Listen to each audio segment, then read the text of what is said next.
Hello दोस्तों, welcome back to my new video. सबसे पहले डिस्क्लेमर देना चाहूंगा कि इस वीडियो को प्योरली एजुकेशनल पर्पस के लिए ही रिकॉर्ड कर रहा हूं। मैं कोई भी बाई या सेल का रिकमेंडेशन इस वीडियो के माध्यम से मैं आप लोगों को नहीं दे रहा हूं। चलिए, मार्केट क्लोज हो गया है तो एक बार निफ्टी 50 का चार्ट देख लेते हैं। उसके बाद कुछ ऐसे स्टॉक्स को हम लोग कवर करेंगे जो गिरते हुए अपने मेजर सपोर्ट लेवल पे आ चुके हैं। एंड यहाँ पे टोटली हम लोग को न्यूट्रल माइंडसेट रखना है, क्योंकि मार्केट का सिचुएशन देखिए अभी तक बुलिश हुआ नहीं है। इस केस में अगर ये स्टॉक्स अपने सपोर्ट लेवल का ब्रेक डाउन करते हैं ना, तो बड़े करेक्शंस देखने को मिलेंगे, क्योंकि ये सारे स्टॉक्स अपने one of the major levels पे आ चुके हैं, जिस सपोर्ट लेवल पे पिछले 3-4 साल से ये ट्रेड कर रहे थे। तो चलिए सबसे पहले निफ्टी का एनालिसिस कर लेते हैं। तो रनिंग मार्केट के दौरान मैंने वीडियो अपलोड करा था, जहां पे क्लियर कट मैंने आपको बताया कि आज मॉर्निंग से ही मार्केट इस तरीके से साइडवेज है। अगर अपर लेवल पे जाके क्लोज होता है तो फिर एक रिलीफ का साइन रहेगा कि नहीं, बाजार शायद से आने वाले दिनों में अच्छा खासा रिकवर करेगा। बट इसी तरीके से लोअर लेवल पे ही जाके मार्केट अगर क्लोज करता है, इट मींस ये हमारे लिए एक नेगेटिव संकेत रहेगा। एंड वही चीज हुआ, निफ्टी में कुछ भी रिकवरी नहीं हुआ। At the end lower level पे ही जाके बाजार क्लोज होता है। इसका मतलब क्या है कि मार्केट में अभी भी सेलिंग प्रेशर काफी ज्यादा हावी है। यहाँ पे आप ध्यान दीजिए कि जब जब बाइंग स्विंग के बाद सेलिंग स्टार्ट हुआ है तो हमेशा बड़े करेक्शंस ही देखने को मिले हैं। एंड वही सेम पैटर्न जो है इस बार भी रिपीट हो रहा है। 2 दिन बाइंग जरूर हुआ, बट सेलिंग जब हुआ तो बहुत ज्यादा एग्रेसिव सेलिंग होता हुआ दिखाई दे रहा है। तो चलिए, सिनेरियो नेगेटिव है। थोड़ा सा यहाँ पे बाइंग 2 दिन हुआ जरूर था, बट उस समय भी मैंने क्लियरली वीडियो अपलोड करके बताया था कि मार्केट को बुलिश समझ लेना हम लोग के लिए अभी गलती रहेगी, क्योंकि इस तरीके का बाइंग स्पाइक हम लोगों ने पहले भी विटनेस किया था। तो चलिए, यहाँ पे मार्केट अब वीक हो गया है आज के सेलिंग प्रेशर को देख के, तो यही लगता है। अब बढ़ते हैं स्टॉक्स की ओर। पहला स्टॉक हमारे लिस्ट में आपके सामने है कैंपस एक्टिववेयर लिमिटेड। करेंटली अगर देखा जाए तो ये स्टॉक 224 के लेवल पे ट्रेड कर रहा है। आज के दिन 3.9% का करेक्शन। ध्यान दीजिए दोस्तों कि ये स्टॉक जबरदस्त बेस बना रहा था। अगर बाजार में ओवरऑल बाजार में अगर करेक्शन नहीं होता तो नो डाउट ये स्टॉक जबरदस्त ट्रेंड रिवर्सल वाला चार्ट पैटर्न एक्टिवेट कर चुका रहता। फुटवेयर इंडस्ट्री में आप देखो तो कैंपस एक्टिववेयर के अभी के टाइम पे फंडामेंटल्स काफी जबरदस्त दिखते हैं। इनके वैल्यूएशन के चार्ट को भी देख लो तो 300 से गिर के इनका पी रेशियो 50 पे आ चुका है। एंड इनका अर्निंग भी अच्छी तरीके से बढ़ रहा है। ऑल टाइम हाई पे इनका करंट अर्निंग्स दिख रहा है। प्लस इनके इन्वेस्टर के सेक्शन पे भी नजर डालोगे तो स्ट्रॉन्ग शेयर होल्डिंग दिख रहा है। ऐसा नहीं है कि एफआईडीआई का एग्रेसिवली एग्जिट हो रहा है स्टॉक से, ऐसा कुछ सिनेरियो नहीं है। ठीक है, अब टेक्निकली इसके चार्ट को देखोगे तब आपको पता चलेगा कि क्यों मैं इस स्टॉक से ज्यादा होप क्रिएट कर रहा था in short to medium term. क्योंकि दोस्तों ऑल टाइम हाई से गिरने के बाद स्टॉक एक तगड़ा बेस बना रहा है। यहाँ पे आप देख रहे हो ना, फ्रॉम 2024, यानी कि एक तरीके से देखा जाए तो प्रॉपर 2 इयर्स होने के बावजूद स्टॉक इस सपोर्ट लेवल पे बार बार अच्छा खासा बाइंग एक्टिविटी दिखा रहा था। बट आपको तो पता है दोस्तों कि बेस बनना एंड बेस बनने के बाद जोन का ब्रेकआउट होना, ये तो अलग चीजें होती है।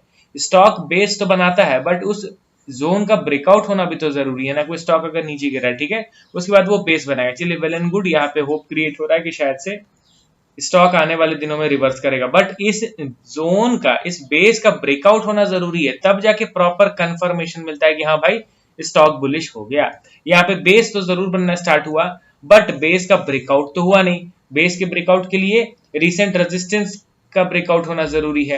एंड ये था हमारा recent resistance level close to 360 rupees. And उस लेवल के पास तो ये जाने से पहले ही दोबारा से सपोर्ट लेवल पे आ गया। ठीक है, अब ध्यान दीजिए कि ये इसका मेजर सपोर्ट लेवल है। ठीक है, क्लोज टू 212 रुपीज। अगर आने वाले दिनों में ये इसका ब्रेकडाउन करता है तो समझिए कि 2 साल से जो ये बेस बना रहा था ना, ये टोटली इनवैलिड हो जाएगा। इसका कोई इंपॉर्टेंस नहीं रहेगा। फिर दोबारा से बेस बनने में अगेन उतना ही समय लगने वाला है। तो अल्टीमेटली क्या होगा कि ऊपर का जो जर्नी है ना, वो स्टार्ट करने से और ज्यादा डीले होने वाला है कैंपस एक्टिववेयर में, अगर ये करंट सपोर्ट का ब्रेकडाउन करता है तो। क्योंकि देखिए दोस्तों, रिवर्स करने के पहले कंसोलिडेशन तो मस्ट है। अगर इसी कंसोलिडेशन से स्टॉक ऊपर मूव कर जाता है तो वेल एंड गुड, और अगर इस कंसोलिडेशन जोन का ब्रेकडाउन कर देता है तो ये कंसोलिडेशन तो व्यर्थ गया, बेकार गया। उसके बाद दोबारा से अब अगेन इसको कंसोलिडेट करने में अच्छा खासा फिर समय लगने वाला है। तो आई होप आप समझ रहे हो कि मैं क्या बताने की कोशिश कर रहा हूँ। अगला स्टॉक हमारे लिस्ट में आपके सामने है HLE ग्लासकोट लिमिटेड। करेंटली 5.6% के करेक्शन के साथ 267 के लेवल पे ट्रेड कर रहा है। देखिए दोस्तों, परफेक्ट एग्जांपल ये स्टॉक है उन लोगों के लिए जो लोग शार्प रिकवरी में बहुत ज्यादा बिलीव करते हैं।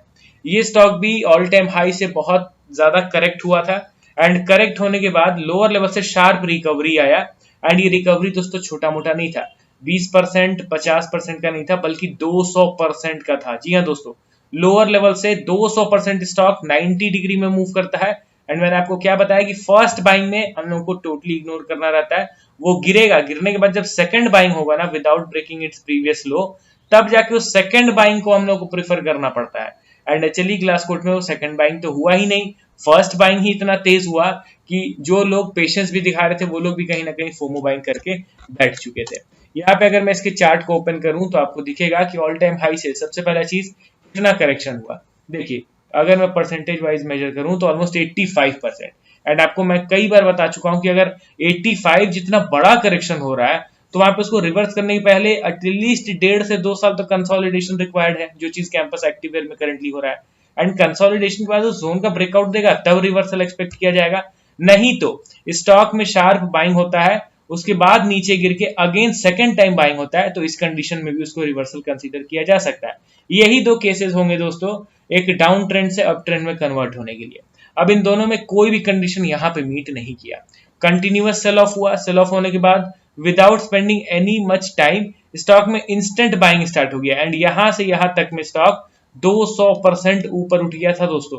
जो लोग पेशेंस दिखा रहे थे वो लोग भी कहीं ना कहीं हार के फोमो बाइंग कर लिए एंड देखो दोस्तों तो पीक लेवल से फिर अगेन एग्रेसिव सेलिंग हुआ, एट द एंड जिस लेवल से स्टार्ट हुआ था बाइंग उसी लेवल पे गिर के आ गया। आप देख रहे हो ना, कितना भी ऊपर चला जाए फर्स्ट बाइंग में स्टॉक सस्टेनेबल नहीं रहता है, वो सेकंड बाइंग में या फिर कंसोलिडेशन के बाद ही वो तेजी सस्टेन कर पाती है।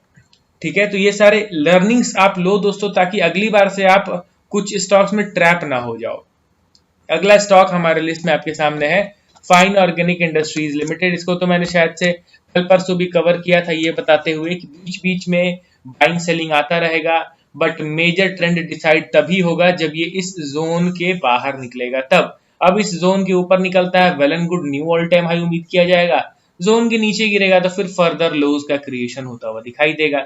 अभी के लिए फिलहाल देखा जाए तो इस वीक में नेगेटिव क्लोजिंग हुआ है, समहाउ इस सपोर्ट लेवल के आसपास में क्लोज हो रहा है। देखते हैं कि अगले वीक में इस सपोर्ट का ये ब्रेक डाउन कर देता है या फिर यहीं से ये बेस बना के ऊपर की ओर मूव करता है। ठीक है, एंड अगला और लास्ट स्टॉक हमारे लिस्ट में आपके सामने है केपीआई ग्रीन एनर्जी लिमिटेड।